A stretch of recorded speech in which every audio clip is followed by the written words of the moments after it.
ঘুমন্ত অবস্থায় বিষধর সাপের কামড়ে গুরুতর অসুস্থ হয়ে মালদা মেডিকেল কলেজ হাসপাতালে চিকিৎসা চলাকালীন বৃহস্পতিবার সকালে মৃত্যু হল এক গৃহবধূর। মর্মান্তিক ঘটনাটি ঘটেছে হাবিবপুর থানার বেগুনবাড়ি এলাকায়। পরিবার ও পুলিশ সূত্রে জানা গেছে, মৃত ওই গৃহবধূর নাম শম্পা সিংহ পাল, বয়স আনুমানিক 25 বছর। পরিবারে রয়েছে স্বামী সুরেন্দ্র পাল, এক মেয়ে ও এক ছেলে। পরিবার ও পুলিশ সূত্রে জানা যায়, গতকাল রাতে ওই গৃহবধূর পায়ে একটি বিষধর সাপ কামড় মারে। গৃহবধূর চিৎকারে পরিবারের সদস্যরা ছুটে আসে এবং বিছানা থেকে একটি বিষধর সাপটিকে কৌটোর মধ্যে ভরে অসুস্থ গৃহবধূ সমেত মালদা মেডিকেল কলেজ হাসপাতালে নিয়ে আসে পরিবারের সদস্যরা। পরিবারের অভিযোগ, গতকাল রাতের সময় মতো ওই রোগীকে মালদা মেডিকেল কলেজ হাসপাতালে ভর্তি করা হয়, কিন্তু ভর্তি করার অনেকক্ষণ পরেই চিকিৎসকের বদলে নার্স চিকিৎসা করে। পরিবারের অভিযোগ, বিনা চিকিৎসাতে তাদের এই রোগী মারা গেল। অভিযোগ, মালদা মেডিকেল কলেজ হাসপাতালে ওই বিষধর সাপ রোগীর সঙ্গে আনা সত্ত্বেও কেন ঠিকমতো চিকিৎসা করতে পারলেন না চিকিৎসকেরা।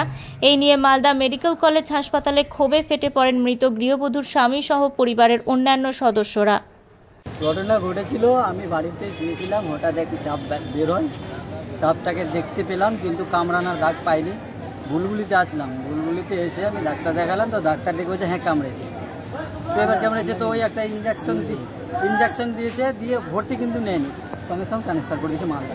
এবার মালদাতে আমি গেট থেকে ঢুকতে কাগজপত্র করে রেডি করে উঠলাম উপরে। উঠার পরে আমি ডাক্তারকে বলা সত্ত্বেও ডাক্তার কিন্তু সঙ্গে সঙ্গে অ্যাকশন নেয়নি। মিনিমাম 40 মিনিট পরে এসে তারপরে তাও আবার ডাক্তার নিজে আসেনি, নার্সকে দিয়ে সব কিছু করিয়েছে। এই ডাক্তারের জন্যই গা ফেলাদের জন্য মারা গেল, নাহলে কিন্তু আজকে মারা যেত না। সাপটা দেখিয়েছিলাম, সাপ দেখা সত্ত্বেও সাপটা দেখিয়েছিলাম।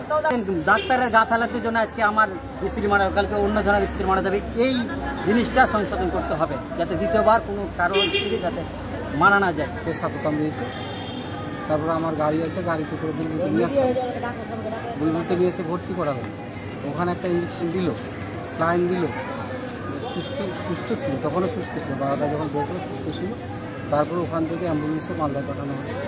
মালদা আসার পর আমি জানি না, ওখান থেকে আমি বাড়ি ব্যাক করি।